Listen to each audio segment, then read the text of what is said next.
I'm stepping in for our host, Tate Matima, who's not around today.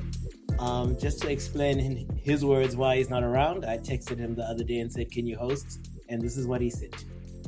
He said, "Y'all can't afford to have me on your podcast." And no, I'm joking. He never said that.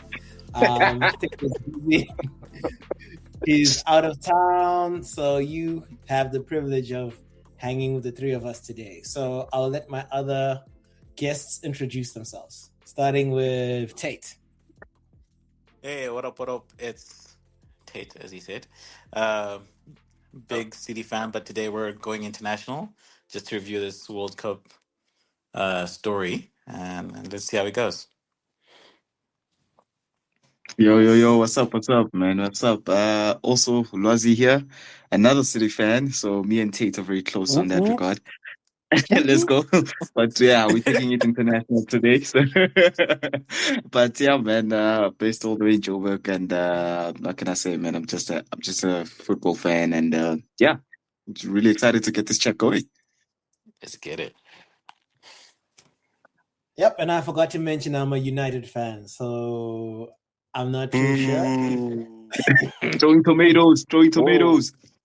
Who's All I'm that? saying is Pep Guardiola has left. Let's see if you're still as enthusiastic about supporting City at the end of You know the what? season.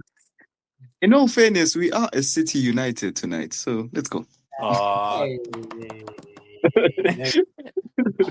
As you can tell, Luwazi's the smoothest brother out there on these streets. I forgot to mention the most eligible bachelor. I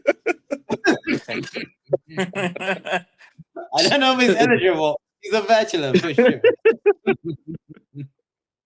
Oh man. Okay, so gents, let's get into it. I guess the first question, right, is going to be: Was the World Cup a success or failure? Do you want to take this one first, Luwazi? Yeah, sure, definitely. Success or failure, and it's. I think there's two sides. Definitely a success. Even though you could wondered how 48 game knock. I think the World Cup was gonna go, which felt like a lot, but I think it was a success in terms of the success stories that we saw as the tournament progressed. Your Cabo Verdes of the world, African sides as well. I mean, 9 out of African sides were able to make it to the round of 32. That's a success. Whereas in the previous 32 edition, you wouldn't normally see that. You know, we'd always complain about Africa only has 5 spots in the World Cup. So that was a success in that regard. And also I think it took time to get a hang of the World Cup, because beforehand you never felt that World Cup fever. But finally, once the tournament started moving and settling, then we started also getting into the feel of it. I think off the pitch, it was not necessarily successful. You think about the ticket prices which was well documented. Think about the heat as well. Some people would say, those who had the privilege to be at the World Cup. You also think of as well the a little bit of the politics at play, with Trump being front and center, which is crazy because there's 3 hosts, you know, but yet Trump was front and center compared to the other state presidents of the other countries. But I think it delivered pure drama, but in terms of expanding it, like I said, that was a success. The failures was just a bit of the politics as well, and arguably, maybe you could say the halftime shows was a bit of a new thing for all of us, but some liked it, some didn't. So it's a debatable one. That one, it's never here nor there. But for me, I think it was a success in terms just sticking to football alone. I mean, Spain, what they did, and sticking to that tactical clarity. You could see their identity since the start of their first game up till the last. So in terms of that pure drama of games, the goals, that was absolutely amazing. It was fun. It was really, really fun. I mean, Mbappe as well, touching double digits. There was goals galore. That's one thing. Yeah. So that was fun. Yeah, it was a fest. So yeah, let me jump in and then we'll let Tate close this, because I'm sure he's got some big insights. I agree with you. From the footballing side, I thought it was great for the knockout, for the group stages. And I think that was probably because of disparity of quality, right? Because now you have 48 teams. Mm, You have mm, 16 extra teams that probably would never have made it before. So now you really set up that stage to have a lot of goals. I think also for me, outside of the World Cup, did you see those meme videos? I promise you, those meme videos were crazy. Those anime ones. The anime ones are good. The anime ones were. I'm still following them. Exactly. I when the World Cup ended, I was sad. I was like, does this mean it's the end? Is this the end? The manga is we got over. some great memes. No. Because they were entertaining. So I think this World Cup was great also because it was like the meaning of what was the tournament that we've always known, right? But also the offline social media technology just allowed us to create all these extra bits of content from the World Cup, which was interesting. I also realized, like it was a World Cup where I felt like a lot of people were not rooting towards the end. It was no longer like we're rooting for our teams. We're actually hating on another team.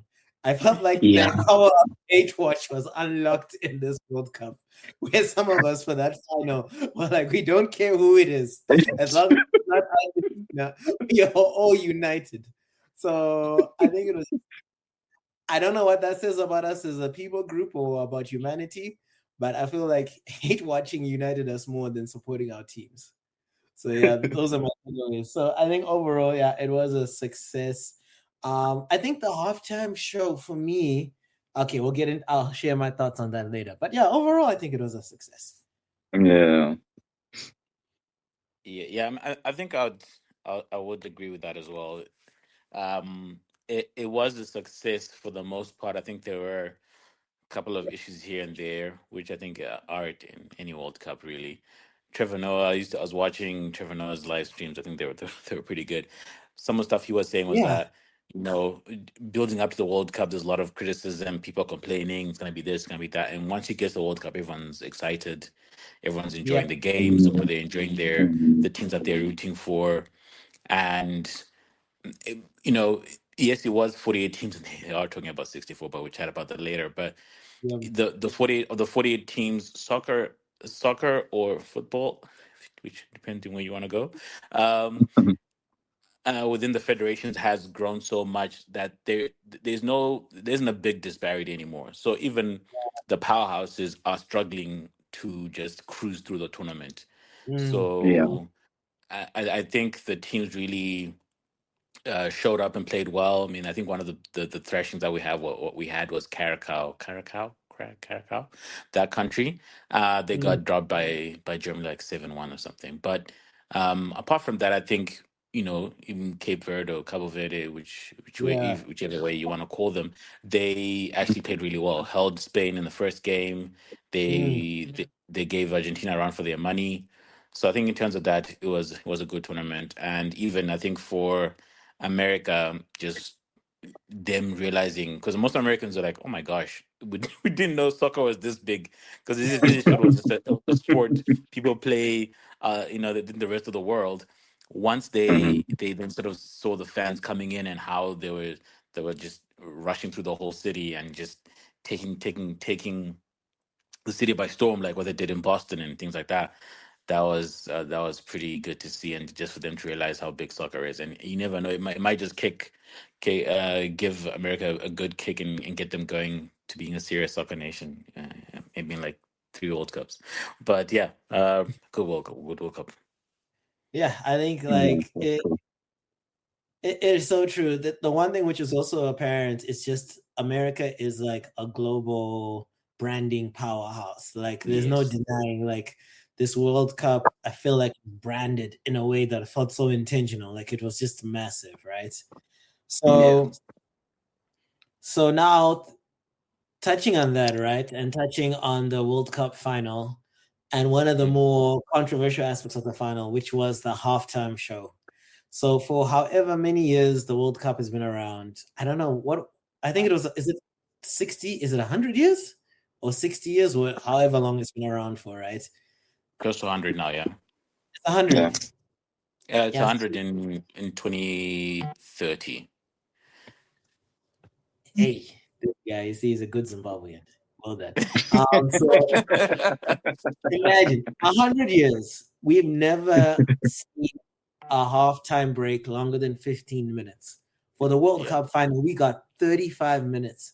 And a lot of people were complaining. And I think some of it is simply because people feel like we like things the way they are. Why do we have to change the way we do things? There were also a lot of like sports people, right, who said like it's also the reason why the break is 15 minutes is because anything longer than 15 minutes means players need to warm up again because their Yes. muscles get so cold that they could get injured. So there was just a huge outcry about the halftime show.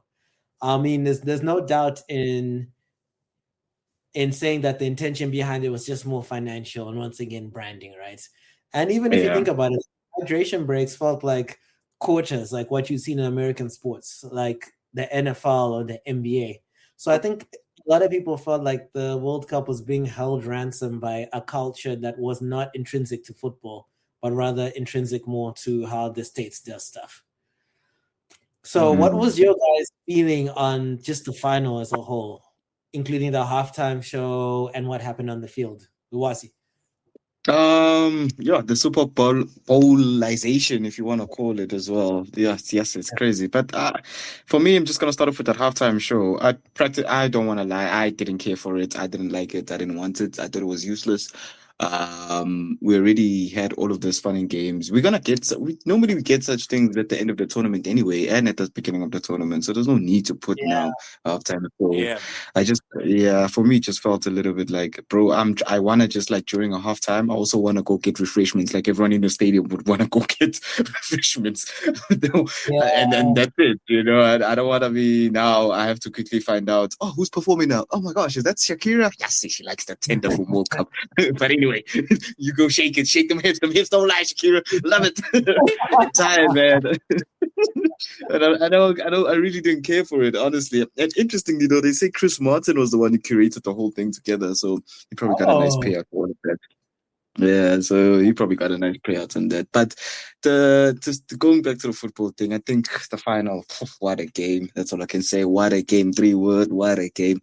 The match itself was just... It felt like control versus sheer instinct. I don't know. Like you look at Spain, who you naturally gonna accept they're gonna normally dominate with possession, and that was pretty evident as soon as we saw stats there on the television screen saying that 20 attempts for Spain, while Argentina 0.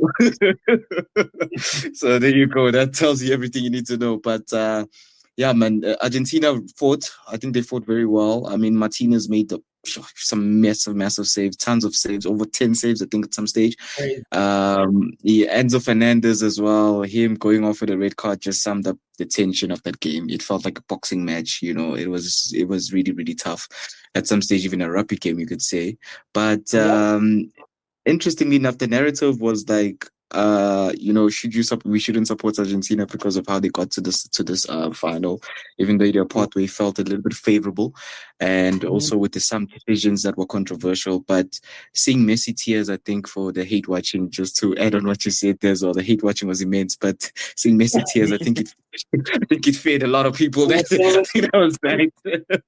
But it was poetic for some people, for sure. But of course, at the same time, heartbreaking, you know, seeing him at 39 just pushing his body to the absolute limit. But it was a beautiful game, man. But halftime show, honestly speaking, I didn't even tune in for it. But the rest of the game was amazing, fantastic. I think Spain were deserved winners. They just showed, I think it was also another showcase of like the depth that you need in squads right now. If you have quality depth, you're able to bring on certain players who can still continue and just add more to the game, and things just continue ticking as it should. I mean, Jesus, it went to extra time, for crying out loud. But it just tells you everything. So it was 3 hours of football, which was just long. It was really long, but it was great at the same time. It was dull. To be fair, it was really, really dull in the first half. It wasn't exciting. It only got exciting once, of course, extra time got underway, and then also Ferran Torres as well. Once that goal came in, then things started moving around. Then we started seeing things happen. But at the start of the game, first half, yes, it was really, really a dull show. I don't want to lie. But nonetheless, the players were so good. Pedro Porro, my goodness, for me, Spain's breakout star in my eyes. Just like, wow. Okay, I know you were good, but wow, you were really, really good in this World Cup. But yeah, but overall, it was a great final. In the end, at the start, not so much, but in the end, it was a great final. And towards the halftime show, all we can say is that what Mariah Carey is to Christmas is what Shakira is to FIFA. So there you go. Have fun. That is true. That is true. 10 out of 10. It's true. What did they say she's made? Someone said no one has made more World Cup finals than Shakira. Oh my word. The goats will never beat the allegations. No. All right. So Tate, what are your thoughts on the final? Yeah, for me, I think it was from a fan wanting Spain to win. It was tense because at some point it looked like it was going to be one of those where the team that's not supposed to win will get a lucky goal and run away with it, right? Because the longer you sort of watch that game, or the longer the game went on, where Spain was not taking their chances, or they'll get to the final third but just wouldn't be sharp enough, I was getting worried. So but it was so good to see Spain hit their peak. I think a lot of people I think the tournament rolled on in a way that they probably didn't plan for, but that really worked for them, because once they drew with Cabo Verde, everyone ruled them out and they said, it's now France or this team that are going to win the whole England. But that allowed them to be like, just play low and build up and just peak at the right time. Their game against France was top notch. I think for me, one of the more tactical games that I've seen in the World Cup, just to nullify that three-headed snake. But the final itself, top notch. I think it was good. Most of the pundits post game were like, "That's a horrible game, one of the worst games." But I was like, it was a good game. It was almost like a Barcelona, because you can't get a kick if you're looking at the stats. Like, they were all leaning towards Spain. They dominated on all fronts. The one of the stats that Argentina took was the fouls. They were thugs. But it's one thing they said, we're really gonna just really kick these guys and frustrate them. But Spain knew the game, and I think they played really well. The halftime show, again, it was just a dud. And it was disjoint, right? It wasn't. They just packed too much into that halftime show and didn't really do much for people, because you had that whole Madonna situation, and then you had Justin, and then you had Shakira and co. I think they even had BTS. That's what I heard. So, and again, I think it's America realizing, this is going to be 10 billion viewers watching this final. Let's get as much traction, and let's get as much commercial money. Let's get all into one place. And I think for the world that really is into soccer, it wasn't a big deal. We don't do halftime shows. We just get back into it. So that was really the slightly lower point. But apart from that, good final. Good to see Rodri playing well again. He might be going to Madrid, but yeah. But good World Cup, and I think the good team feel like the soccer won, but the good team. I think it was good to see Spain take the cup again. Yeah, I do feel that sentiment. A lot of people were like, "Look, football did win," but we were united. I don't know if it's we are supporting football or we just want to see Messi cry. But either way, I think you summarize a lot of what people felt. I see we've got an extra guest in the house. Ushe? United. Yes, I'm here. Yep, another one. Oh my words.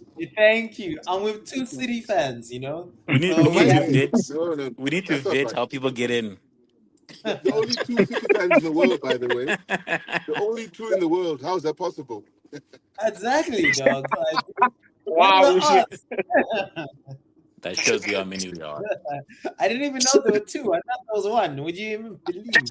Would you believe? I'm There's more actually than shocked to one. hear that as well. You said two. More than one for a City fan. Something is wrong here. Yes. The matrix is broken. It's broken, I'm telling you. Oh man, but it's good to have you here with us. So we were just discussing the World Cup final, and we Yeah. were sharing our thoughts. What were your thoughts on the final, including the most controversial part of the final, which was the halftime show? Yeah. I mean, I went into the final supporting Argentina, Huh? but I came out supporting Spain. like within the first 5, 10, 20 minutes, you see these guys just not playing football, man. I'm like, you guys are defending champions. You've gotten this far. So just do what you need to do, play proper. But you could tell, yeah, I'm like, yeah. And Enzo, Paredes, all these guys, quickly, I was like, you know what? I think Spain needs to win this. And I'm happy that in the end they won it. And then all the things that, if you go back, you see Argentina doing, all of a sudden you're like, wait a minute, those things weren't right. Yeah, So I think, yeah. And then the halftime show, oh my goodness, man, even before the halftime show, man, like the pre-game, all those things, like it's a Super Bowl. Why are we doing all those things for football, man? You're getting like a Mm, singing the mm. American national anthem but there's no American team playing. it's crazy. I'm like, yeah. So all these things you're doing. So the whole thing, and then halftime show. I mean, when what's his name, Tom Cruise comes out, I'm like, oh my word. Tom Tom Cruise comes out. Cruise. I'm like, yeah. So I hope it stays in America, and then the next World Cup we go back to normal stuff because I wasn't happy about that, man. I wasn't happy. But you allow it, and then of course the ceremony, Trump doing Trump things, and it tells you how bad it is because we got into a point where we accept it and say, but it's Trump. I'm like, no, guys. But also FIFA at the same time. FIFA will do anything for money, anything for just access, which Mhm. is kind of scary. I think all in all, I'm happy with Spain winning.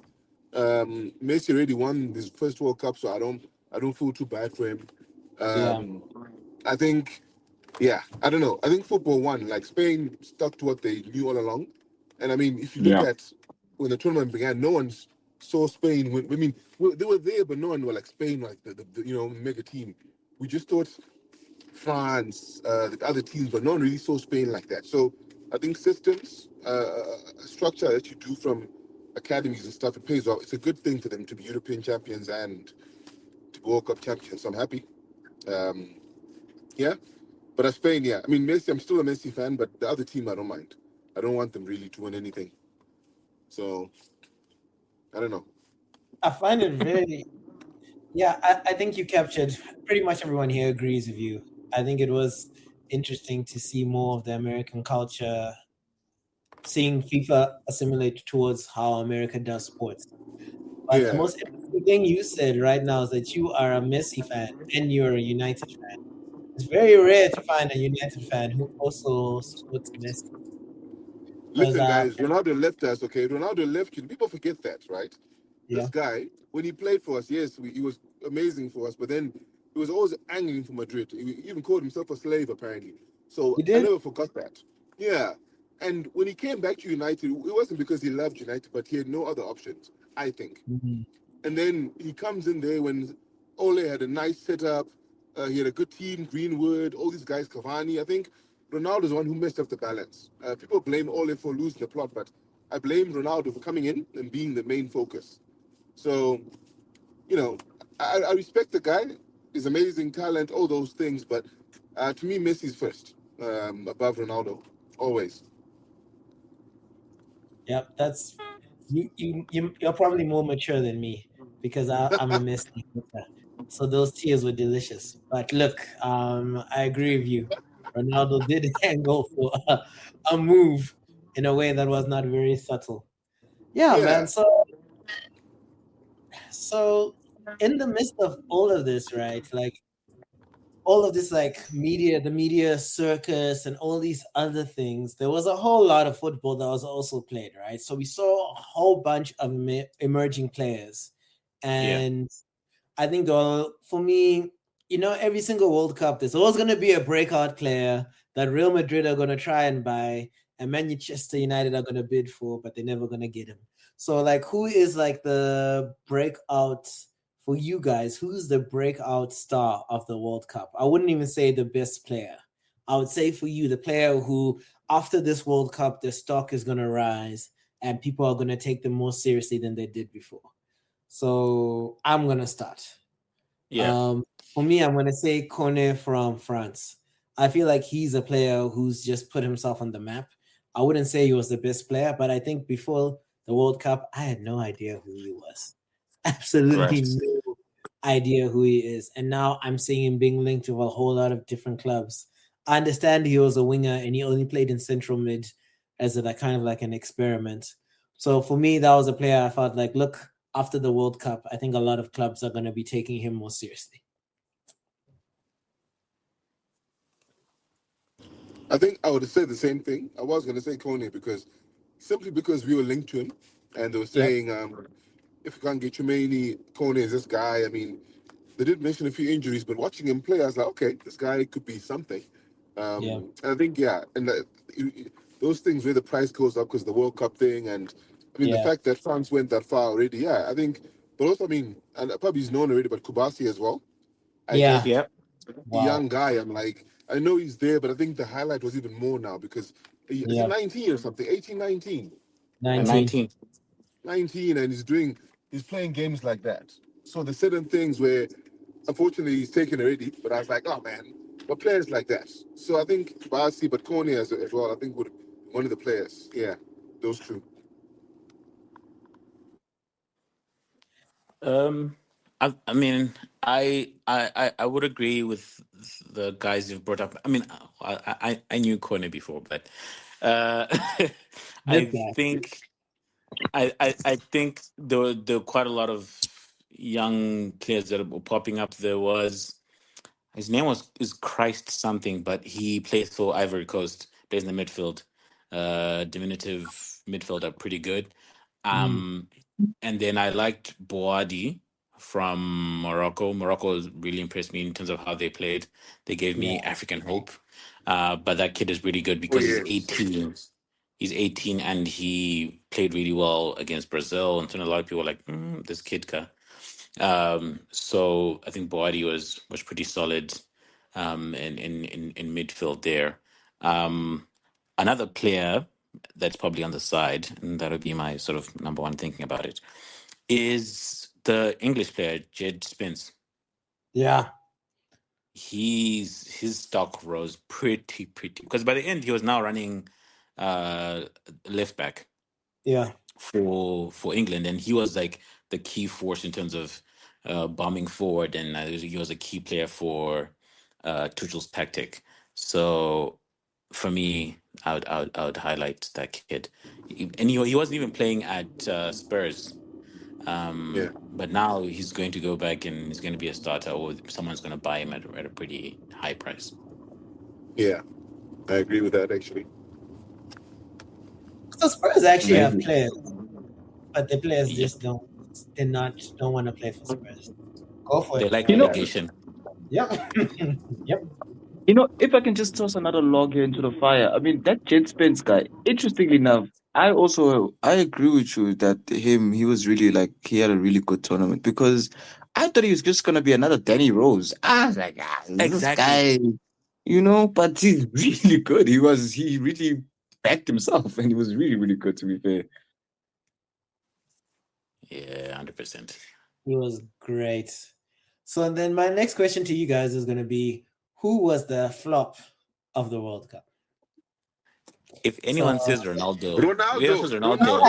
If anyone says Ronaldo, We're having a fight. We need to stop the pod and fight here. You know who's We know the answer, guys. We know why are we denying this, guys? We know who it was.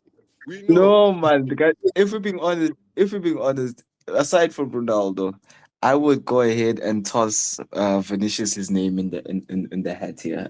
Vinicius, I know. He didn't step up when it mattered most. Didn't really seem like he had fun. I don't know. Just there was no smile on his face. There was no Vinicius. It just didn't feel. Nah, this was No, flop he flop didn't job have, he for didn't have me. the best. He wasn't the best, but he wasn't Ronaldo bad, guys. Ronaldo was bad, guys. Taff, he said Ronaldo twice. Is this I know. allowed? I don't know. I know. I'm The tracing him on bylaws this call. I'm tracing his location as we speak. somewhere. I'm flying into Zoom tomorrow. What flying trade into do you have? What? Okay, give me one trade, guys. Give me one good thing Ronaldo did in the World Cup, guys. One.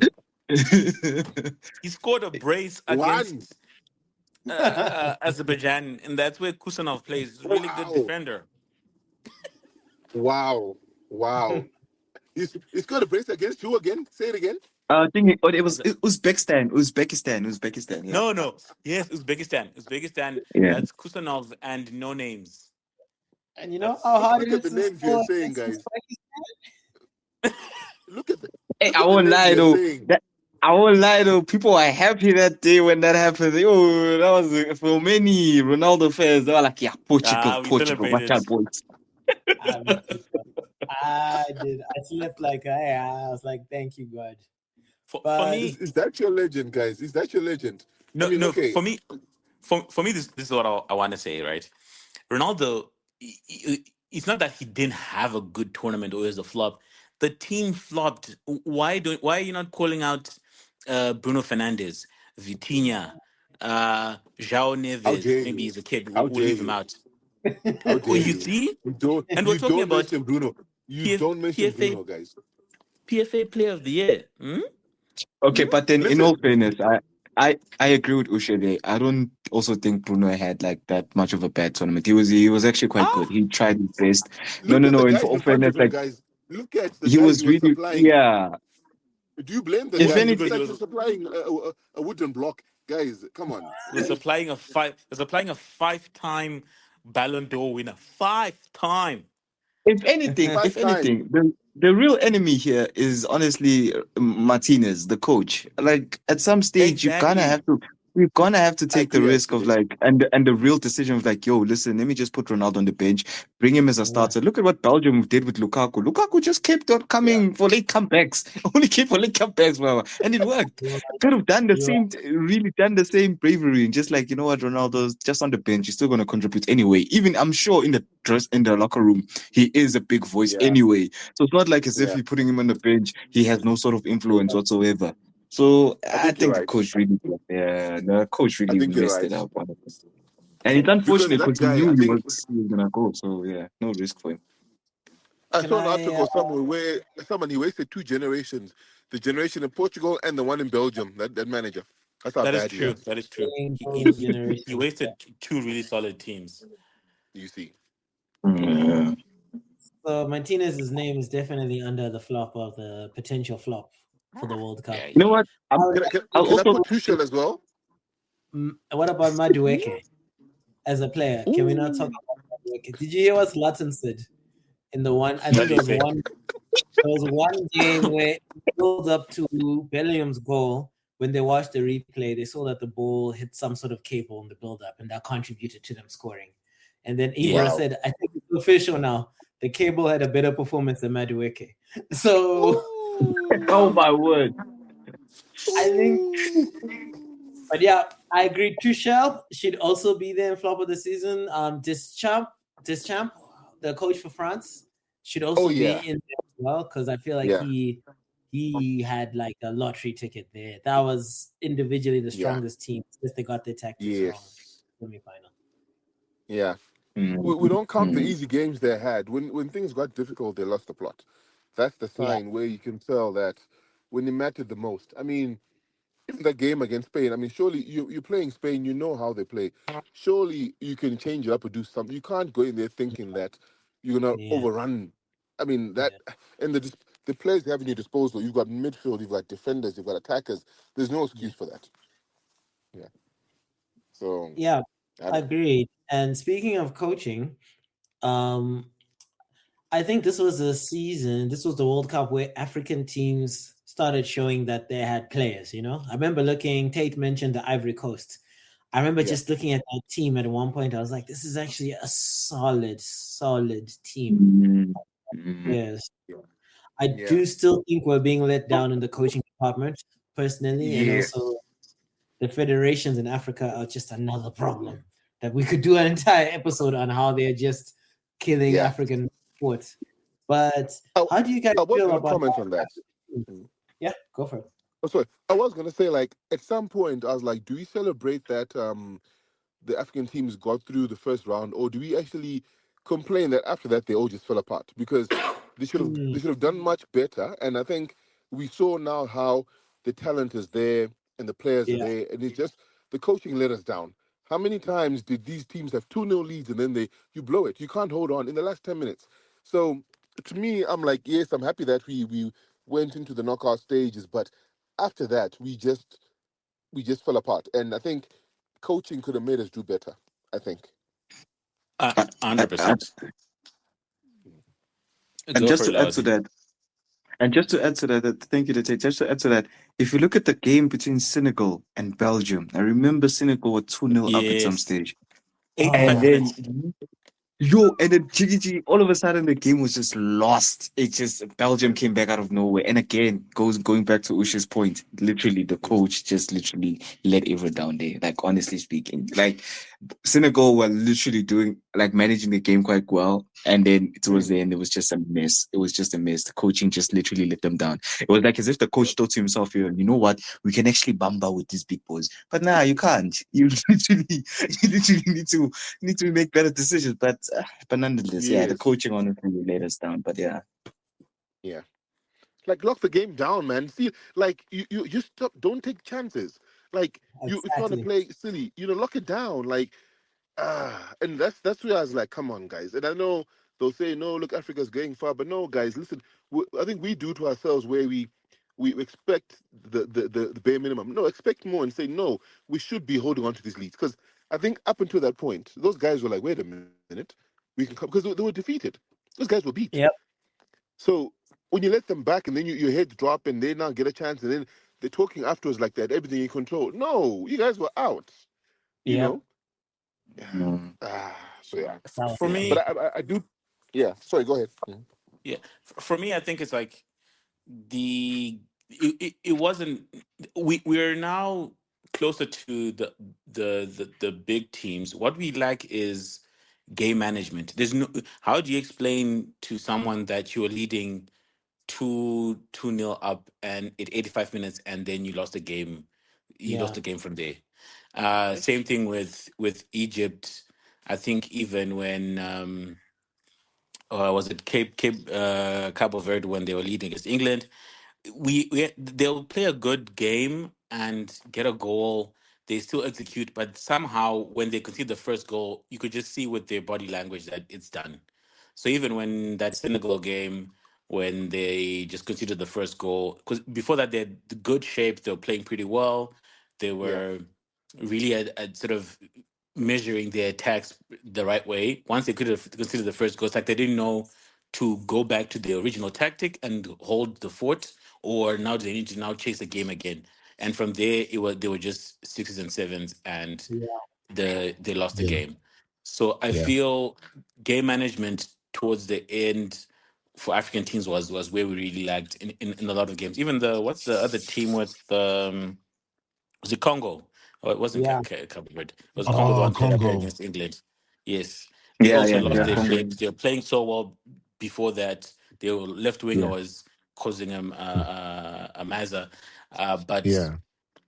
they just lost their heads, right. And I think the other point to that is, and that also spreads to England, this tactic of, we're a lesser team and we have scored one or two goals and now we're just going to park the bus and just leave the ball to the other team is not a good tactic. And because now you're just giving them, you're just ceding momentum to the other team, And if they have good enough attackers, at some point they're gonna get a shot that bounces off someone, or they're gonna get some penalty or whatever. Which is, and every team that tried to park the bus, apart from that whole Mexico Azteca situation, most of the teams just ended up losing the game. So I just thought this was a poor tactic, to be honest. Yeah, agreed. I mean, I think all of our hearts were broken, man, watching the African teams just lose confidence. And I think Yeah. what Usha said is actually, for me, the nail on the head. I think they were just kind of like, we are so lucky to get to the knockout stages. We've done well, you know. We've done it. We've done it. You know, and I wish they had a bit more of that number mentality where it's like, no, you know, until we go as far as we can, then we've done it. And it did That's have that true. feeling. And I also had okay, I cannot prove this, but I think the financial results of making it through to the knockout stages probably also is what made people relax. Because I know in South Africa it was wild, because I think the Yeah. equivalent was 20 million Yeah. US dollars. What? Something like that, you know? Something like To be that. split. To be split. Yeah. Yes, to be split, you know? So I don't know, man. It's just, but I think I'm in agreement. There was something that happened in the knockout stages where it's kind of like we made it and we pat ourselves on our back and we take our foot off the gas. That's the feeling that I had. But I do think we need more coaches of experience. I know the ex-Man U coach, what's his name? Carlos, Carlos right? Queiroz. Carlos Yeah. Queiroz. Yeah. Oh, yes, that guy. Yeah, he coached Ghana. Is that correct? Yes. Was it Ghana? Yes. Yeah. Even with him, it's kind of like you can see what makes the World Cup great is that it's almost like teams that are too defensive get knocked out, right? And the reason Yes. why Spain won, right, over, and why England also got knocked out by Argentina was, it's like the more adventurous and confident you are, it's like the more you get rewarded for that, right? So I would love to see a coach who would come, take an African team, bring structure, bring game management, but like a controlled sense of confidence, because we definitely have the players. Definitely. Yeah. All right, people. So as we are about to wrap up, I'm going to ask you all the final question, which is going to be centered around the fact that they want to expand the World Cup to 64 teams now instead of 48. So I want to hear from you whether you're for it or against it and why. Can I go ahead first? Because Yeah. wow, Go I ahead. don't know if I am a fan of this thing already. It feels like 48 is a sweet spot. I think where we are right now is a sweet spot. I don't go further than this. I mean, yeah, the group stage felt a bit long. They were quite long, I won't lie. Even though it feels now they were like quick, but they were long, honestly speaking. 12 groups is a lot. But going to 64 would, for me, it would feel like it will dilute the product too much and just turn that World Cup. It would turn the World Cup really into feeling like as if it's a qualifier now. It will feel like it's a qualification process because like how many games must we continue watching? Like it's a lot. So honestly, quality must take precedence here over quantity, guys. So my final stance on that one is please no to 48 to 64. No. Don't do it. I don't know. Do you know, I was against it. Yep. I was against it until someone says something like the reason why the African teams did well was because of the extra games. And then someone made a joke saying, maybe Zim can make it. I was like, you know what? If we open up for everyone, Zim, okay, they probably won't make it at all. But you know, we still won't make it. So I was thinking in that regard, I think the funny thing is that with I think what FIFA has, because what's his name? This Infantino guy, in his hands, he's got this thing where he could be the most corrupt person in the world and do all these things. But once the game starts, everyone forgets about corruption. Everyone thinks of football. Yeah, so true. You know, and we're like so embedded watching all the games and stuff. So to me, as long as they make it like, I mean, I won't say because the Trump thing, I won't say it was the best World Cup, but when the games happened, we enjoyed the new format. But I was hoping, so like, I think you said a key word where if it's a sweet spot and we go past that, then maybe. But if we can still make it work like this, I'll be happy with it. Meaning the other teams get in. I don't want a situation where the teams that normally, I mean, let's leave Zim out of it. We won't get a chance. But if there's chance that we can actually get better, more teams, African teams and things, and I'm for it. But because I've learned with FIFA, I mean, someone actually said, we complain about all these things, but for them to do all these things, it takes money. And he needs to cozy up with all these guys. And yes, I'm sure he's putting things in his pocket, but end of the day, the package, if you deliver on the day when the matches start and we're enjoying the football, I think it'll be okay. I'm not as What about against it player as I was welfare, though? before. Yeah, that's the thing now. So I think that in itself, like, what's it called? The national team, what's it called? The European thing they play at the Nations League, all those things. They need to stop those things. Mm, Like UEFA needs to stop because I mm, think, yeah, if you make it a thing where you've got the Nations League, you've got the AFCON, all the players are tired. I read an article today saying, watch Arsenal this season because apparently Declan Rice was looking exhausted, Saka looking exhausted, and if they play anything close to what they did last year, those guys will be finished. Like when he turns 30, he'll be like he's 50, you know, because mm. it's what he does to your body. So yeah, I do think if you introduce the more games, more teams with the current system now. But I think something has to give. We need to play less games, unfortunately, guys. We can't keep on. I know UEFA and FIFA are fighting amongst themselves, but I think if you do it with the current setup, and then UEFA is going to add more matches, you find all year round we're playing games. So that I'm not for. I'm not for that. But if we reduce other things and make it better, then maybe. So, but if it stays the same, then I might have to revert and say no. Keep it as it is now, basically. Maybe. Mm. So Yeah, before you, I'll let Tate have the closing thought on this. But I think for me, I'm definitely more for 64 because I'm an anarchist at heart. So the more chaos it is, the happier I am. And I just think like for me, I'm more of a person who I like the underdog stories a lot more. And I love the fact that we got to see teams like Becky. Hey, I'm about to butcher their name, but you know the team, Cape Verde. I think those things for me are more exciting because I feel like what football needs to represent is just the idea that it's a sport for everybody. And I would love to see them, but I agree with Uche. I don't know if even if they made it 128 teams, I don't know if Zim would still make it. But look, we can all dream to see countries there. It would be great. It would be great. Yeah, I mean, initially I was like, yeah, come on, jump to 64, and it makes it easier to go from 64 to 32 and 16 and all the way to the quarters.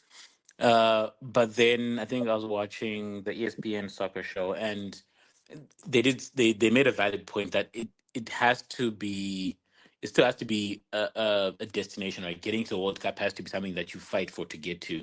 It shouldn't Yeah. be too easy to get there, and I think 48 is the right spot because now for Africa we get more slots. I think we were like 8 now, Mm. and Okay. that's fair. Initially we were too tight. I think we had like five slots. Europe had like 13 or something, Yeah. and Wow.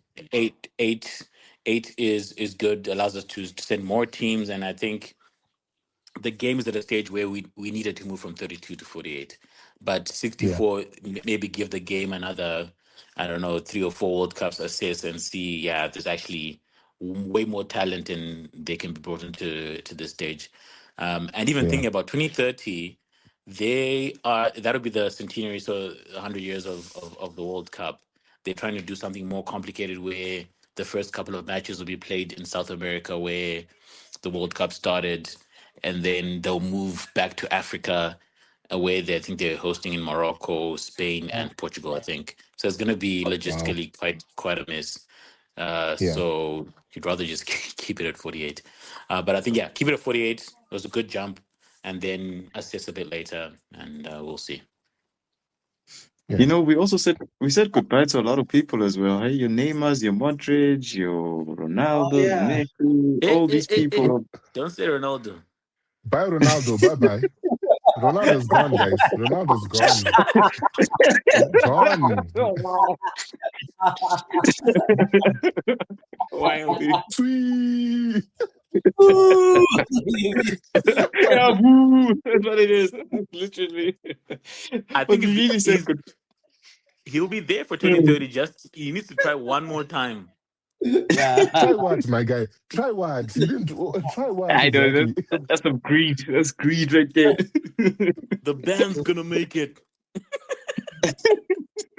Oh, man. Gonna start giving struggling artists. Just let it go, bro. Just let it Let it go. go, man. Let it go, my guy. Let it go, bruh. Let it go. Someone should tell him, guys. Someone should tell that guy. Because he said these things. He said things like, I'll never play in Saudi, I'll retire, and when I'm older, I would. You know what? All the things he wouldn't do. You know what? One thing that Yes. he's at least shown us, and also to the younger generation, no matter how young you might be, if the debate of whether Ronaldo, Messi, whatnot, all we can do is your World Cup like the Messi of the world, but you got close to touching and battling with an almost alien and a god of god. football, and you were there, Yes. and we know that inside the box you were inevitable.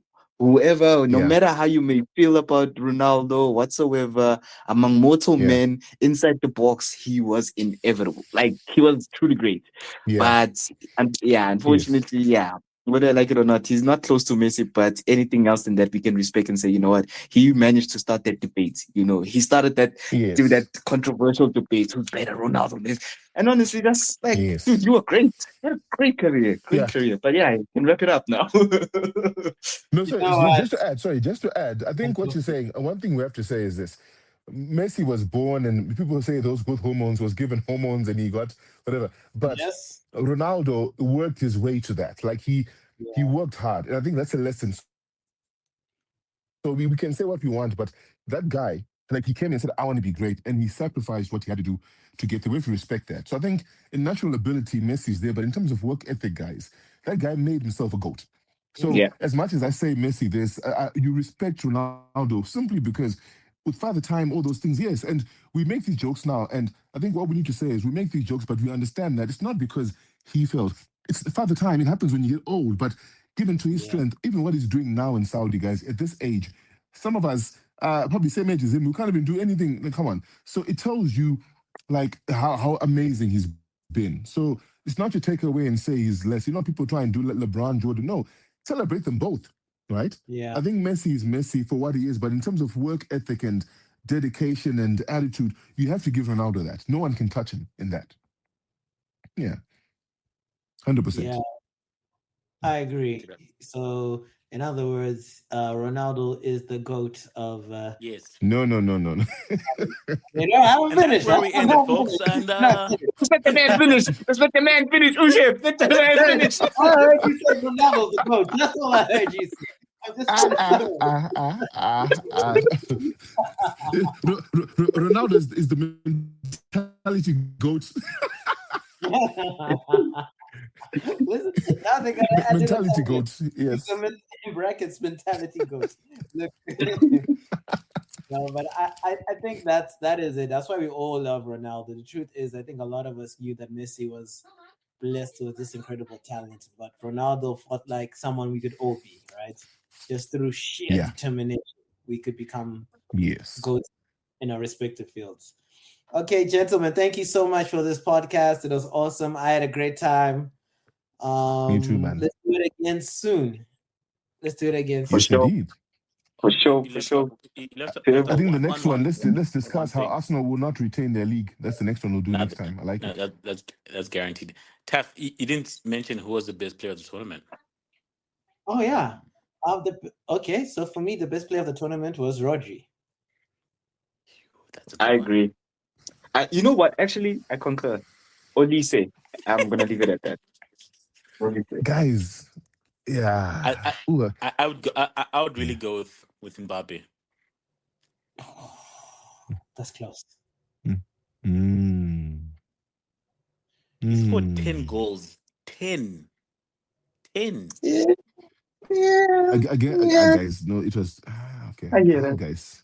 Because that France Spain game, Rodri locked Olise down. That was Olise. That was Yeah. I think Loazi is attending to one of the calls from his hands. Oh, I should have.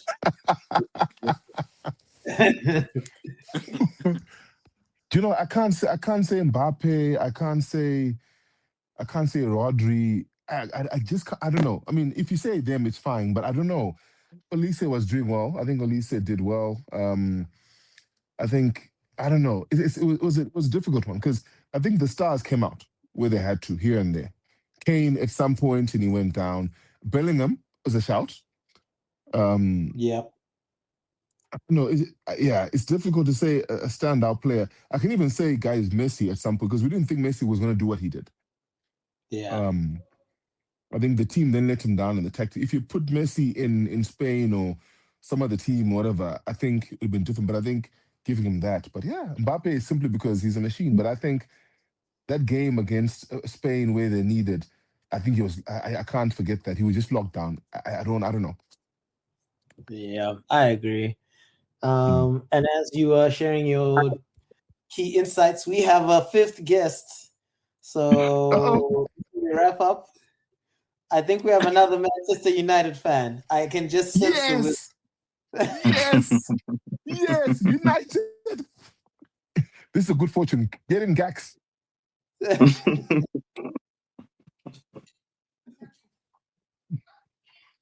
Okay, so as he prepares, I think he's cooking.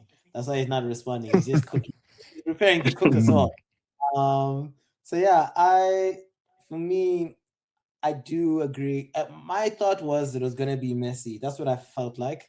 But the more I thought about it, I thought Rodri's he's like an unsung hero, you know? He never gets to work. So that's why I was like, it could be Rodri. Yeah. I guess it might even spill over to the Ballon d'Or. Even though it might be very tricky in terms of who do you choose, but I genuinely wouldn't mind if it's him because honestly speaking, in that position, yeah, it's kind of in the World Cup because it feels like the World Cup anyway will dictate who wins the Ballon d'Or. But anyway, it's tough to argue for someone in that position. He was literally like the best out of all in that position. But of course, if you're gonna bring in goals and all those as a metrics, then as that metric to measure on, then I guess obviously your Mbappe, your Messi comes into the chat. But yeah, Rodri, yeah, it's I don't know who you should give it to, but yeah, but Rodri just makes it was good, absolutely phenomenal. I think if Rodri leaves City, then we can give him. If he stays at City, we don't give him.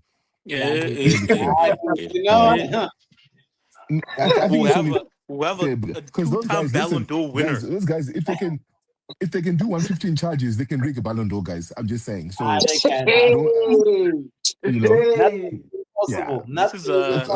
this is a World Cup pod. I don't know what's going on here. We've been waiting. Well, we've been waiting for years. So waiting for this. So Gax, are you there? Yeah. Hi guys, what's up? Yo. So thanks for joining us, man. Unfortunately, we're about to wrap up, but we'll give you the. You guys, you didn't save the best for last. Oh no! Of course. What's up? What's the question? I want to answer just one question. Best Ronaldo or Messi? Ronaldo or Messi? You know what my actual answer is? I've been dying for someone to ask me that question. My answer between Ronaldo and Messi is actually Ronaldinho. No. I like this man. I like this guy. This is a true man. Lead us. We are grasshopper. Lead us, Sensei. Lead us into fire. At the end for this. Maradona, Pele. No, it has to be Ronaldinho for me personally, but I can't deny the Messi hype anymore. Like, amen. Managed to, and this is coming from a diehard Ronaldo fan. I hate Messi within me, but yeah, I can't lie anymore. It has to be Messi. He's done enough on the world stage. He's done it for a long time. The only thing that we might, as Ronaldo fans, might have over Messi, but that was before this tournament, is that Messi has always been younger than Ronaldo. So everything that he's done, Ronaldo has kind of done at the same age. But now, how old is Messi now? 39? Now at 39, doing what he was doing, especially early in the tournament, like you can't hate against Messi. So yeah.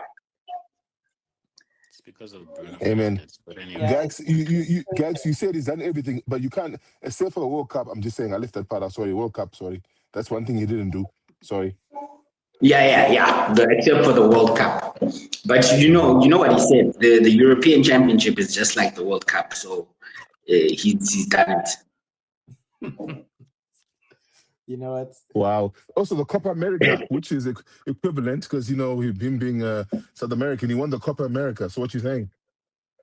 No, I'm saying, didn't you see the Ronaldo statement? Ronaldo said that to him, like the Euros and whatnot are the same as the World Cup, so it's the same. Ronaldo. What else can he say? What else could he say? Let me ask Gax one more question, two more questions. Okay, so the first question is, who was the breakout player? No, who was the player of the World Cup, the best player? And who was the flop of the World Cup? Okay. The player of the World Cup, Rodri has a really good shout because he was, pivotal in the winning of the World Cup.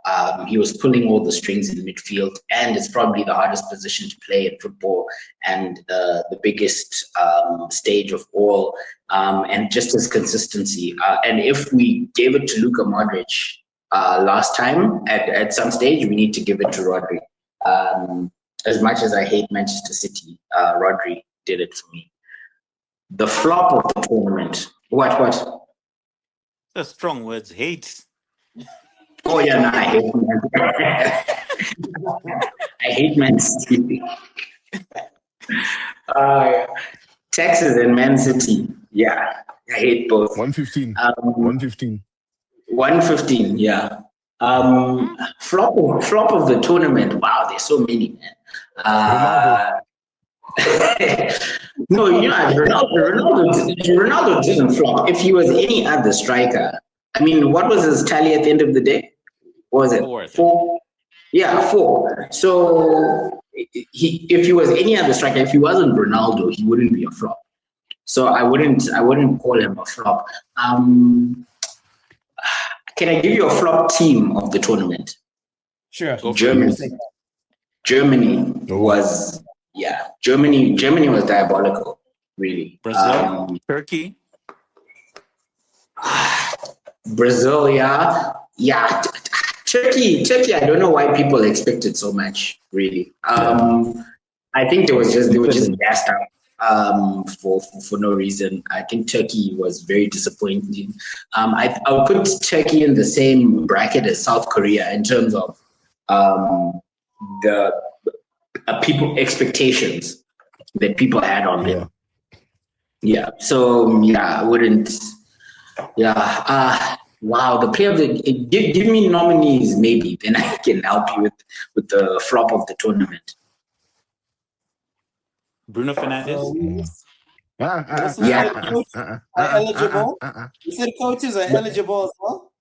So Bruno is definitely a nominee. Who's the other nominee?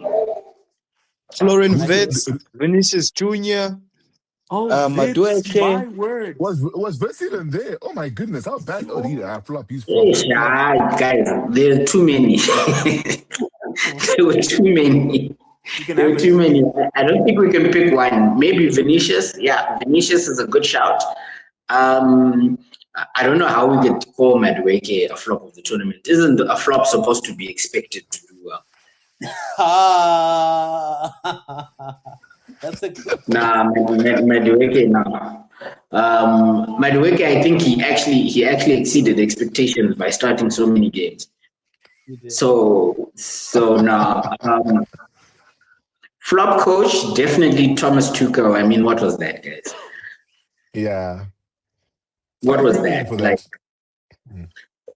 from the selection to the end of the tournament, he was just bringing out banger after banger. Yeah. Like, I agree. That was terrible. It was terrible. I think Rashford should have gotten more game time. I think Eze should have gotten more game time. Look, I don't know what you guys see in Anthony Gordon. Look, he's good. He's not Barcelona good. He's not starting for England good. He's guys. He reminds me of Damari Gray. Like, that's his level in my books. Yeah, he is he's a typical British winger, old school one, right? He just runs. Yeah.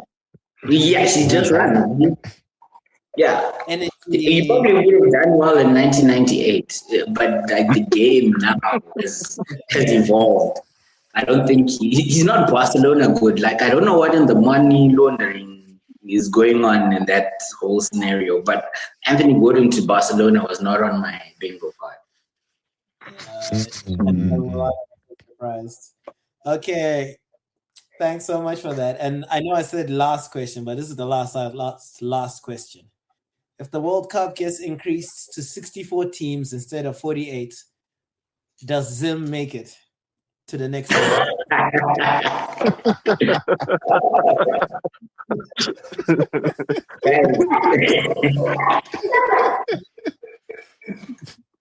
Look, that Zim Guan is very touching to me, because on paper we've been good enough to qualify for the World Cup at least twice, but I don't know what happens on the field. It's just so I won't say we'll qualify. I don't think we'll qualify. Firstly, we need a striker in order to qualify.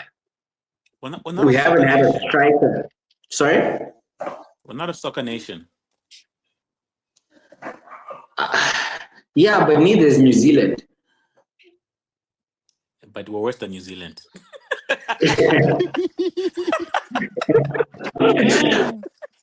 I genuinely think we should have enough in the tank to make it to the World Cup.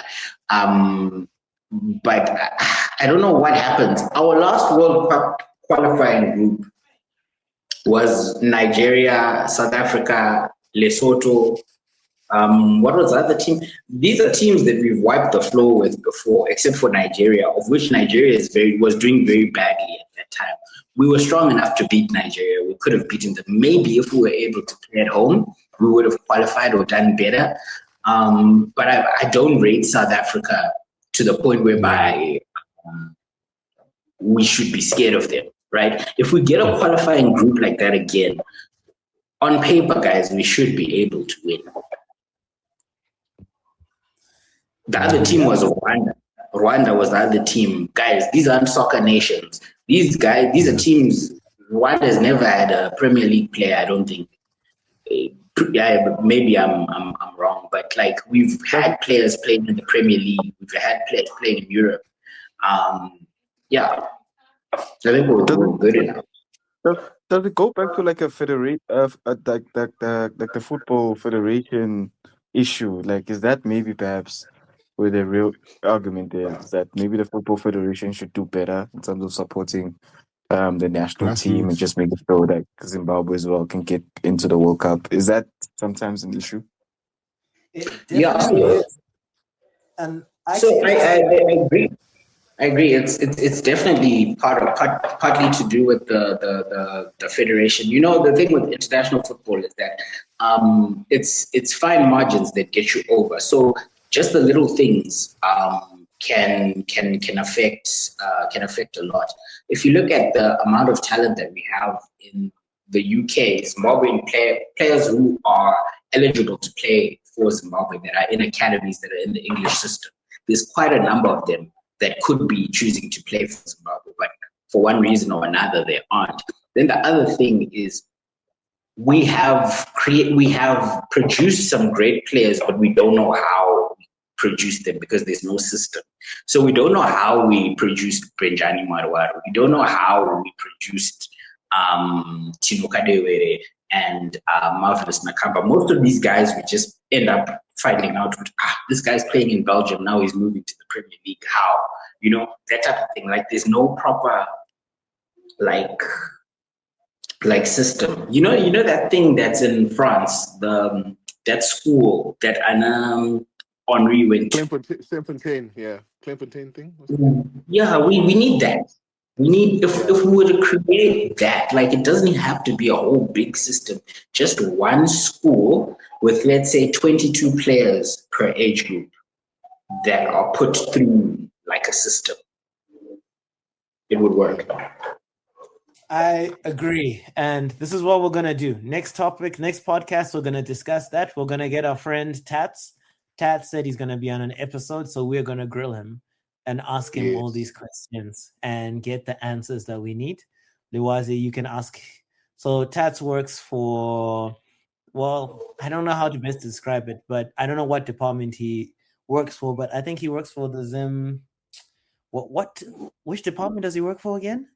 For he's in the commercial. I think he's in the commercial side of Zifa. Marketing.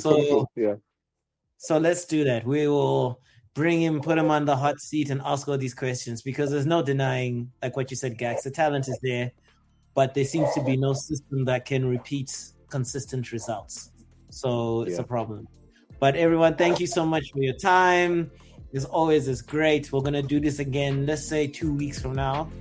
And yeah, have a good one.